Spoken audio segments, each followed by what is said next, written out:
Dan ini pun terkait emosi dan marah. Ini sudah diatur dalam Islam. Ya, emosi dan marah sudah diatur dengan Islam, bagaimana mengatur emosi ini. Ada beberapa macam hadis ya yang mengatur emosi, banyak hadisnya yang mengatur. Kemudian nanti kita juga akan membahas bagaimana dari sisi medisnya ya, marah juga ternyata tidak bermanfaat. Tidak bermanfaat ya, marah dan sebagainya. Ya. Ada beberapa hadis yang menyebutkan supaya kita mengatur emosi dan jangan marah. Banyak hadisnya. Pertama hadisnya Rasulullah Shallallahu Alaihi Wasallam bersabda, la taghdab walakal jannah. La taghdab walakal jannah. Jangan kamu marah, bagimu surga, insyaallah. Ya, jangan marah kemudian bagimu surga. Ini luar biasa. Kemudian di riwayat yang lain ada sahabat yang mendatangi Nabi SAW. Sahabat tersebut bertanya kepada Nabi SAW, ya Rasulullah, ausini, wahai Rasulullah, tolong nasihati aku. Apa jawab Rasulullah SAW? La taghdab, jangan marah. Kemudian farad dada miraran, kemudian diulangi lagi, ausini ya Rasulullah. Jawabannya apa? La taghdab. Dia ulang lagi sampai 3 kali. Farad dada miraran salasan, dia ulangi 3 kali. Ya Rasulullah, ausini, nasihati aku. Rasulullah SAW kemudian memberikan nasihat, la taghdab, jangan marah. Sekarang timbul pertanyaan ini, hadisnya la taghdab, ya Ustaz, itu hadisnya la taghdab, jangan marah.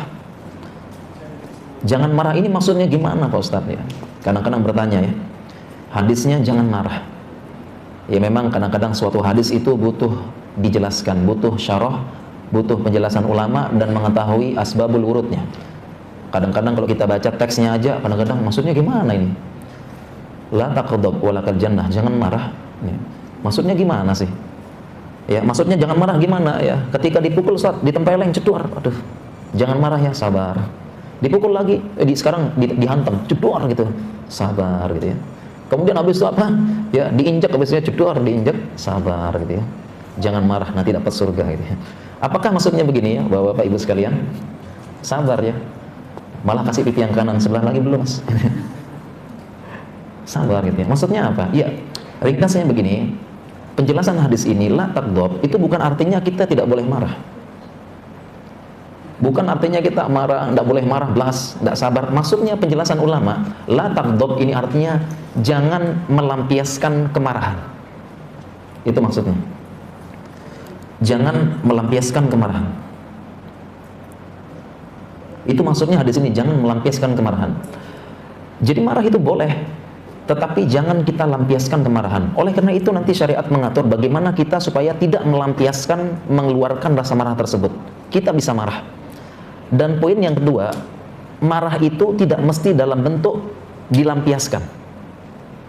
Poin yang kedua, marah itu tidak mesti dalam bentuk dilampiaskan.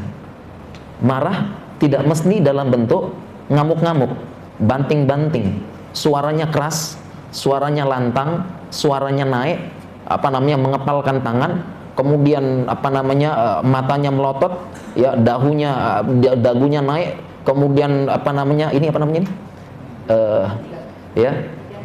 kening ya, jadi kening ya, ini tidak berkerut, ya. Jadi yang pertama maksudnya adalah jangan melampiaskan kemarahan.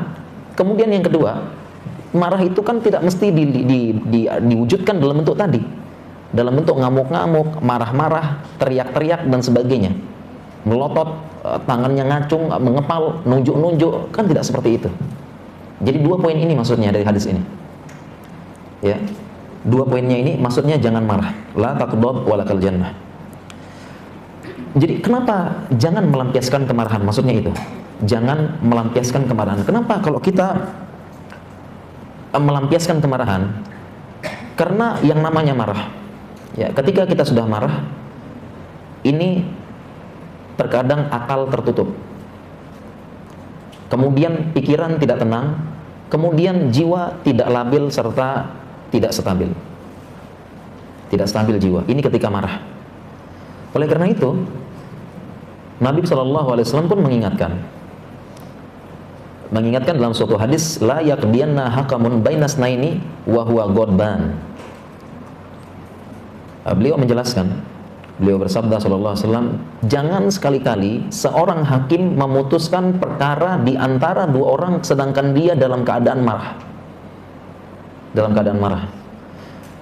Kenapa? Karena tadi marah. Marah tadi pertama bisa menutup akal. Yang kedua bisa menyebabkan jiwa tidak stabil dan tidak bisa berpikir jernih.